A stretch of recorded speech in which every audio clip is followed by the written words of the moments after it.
Bonjour à toi. Dans cette petite vidéo, laisse-moi te montrer la voie de... Attends 2 secondes. Hop, comme ça. Les liens du sang. Et toi, c'est quoi ton groupe sanguin? Moi, c'est... en fait, j'en sais rien.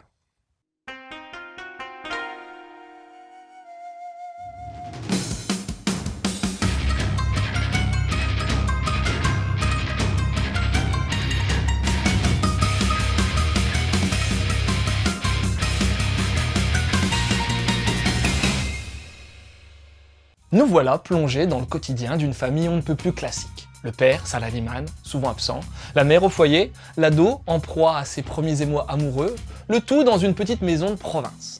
C'est bientôt les vacances et la tante, accompagnée du cousin, viennent souvent à la maison. Bon, tu te doutes qu'avec ça, on va pas bien loin niveau scénar. Ouais, mais bon, en fait Seiko, la mère, elle couvre un peu trop son fils Seiichi. Et ça, tout le monde le voit. Après tout, c'est son fils unique, hein, son petit chouchou. Mais quand même, sous ses airs de maman gentille, il y a bien un je ne sais quoi qui cloche. Et ça, son fils aussi l'a observé.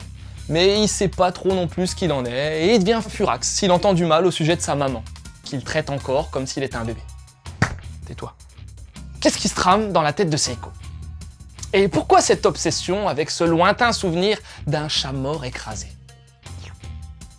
Ça, pour le savoir, va falloir que tu lises toi-même les liens du sang.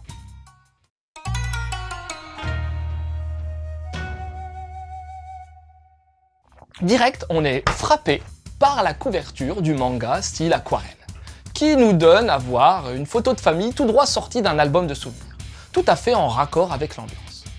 Le trait est détaillé et marque bien le contraste noir et blanc.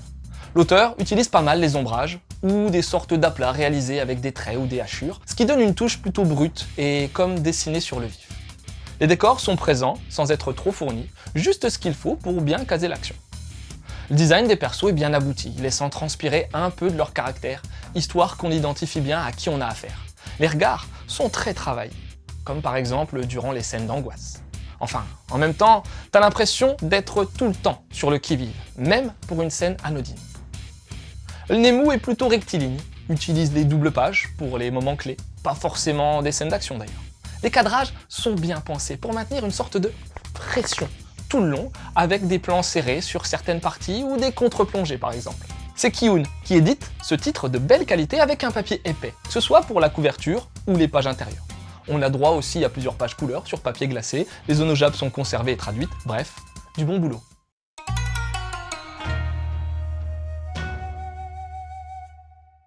Alors voici un nouveau titre d'Oshimi Shuzo.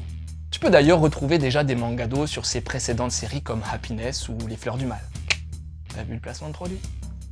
C'est un auteur qui commence véritablement à devenir incontournable sur la scène du manga moderne, à l'instar d'un certain Asano Inyo, avec qui il partage d'ailleurs quelques points communs sur ses œuvres. D'ordinaire, le bonhomme a tendance à composer ses œuvres avec une dose de sexualité ou de relations un peu malsaines. Là, dans les liens du sang, même si on sort un peu du schéma habituel du lycéen ou lycéenne en personnage central, on retrouve toujours cette dernière thématique, au travers de ce couple mère-enfant. Oshimi Shuzo dépeint des personnages tourmentés. Ici, c'est la mère. On sait qu'elle va merder. La retranscription en dessin qu'il nous livre là est bien réussie car, même au travers des gestes anodins, on sent la malsénitude, le truc qui cloche chez elle, alors qu'en apparence, elle est tout à fait normale. Et ça, le lecteur le voit directement via les yeux du garçon qui, lui, découvre ainsi sa mère sous un autre angle. Et il n'est pas sorti de l'auberge, hein, le pauvre, parce qu'à la fin, la mère... Oh, non, oublie, j'ai rien dit. Ce premier volume pose bien la base de l'histoire. On entre progressivement dans la vie de cette famille et on tente de deviner les pensées de cette mère possessive, un poil flippante.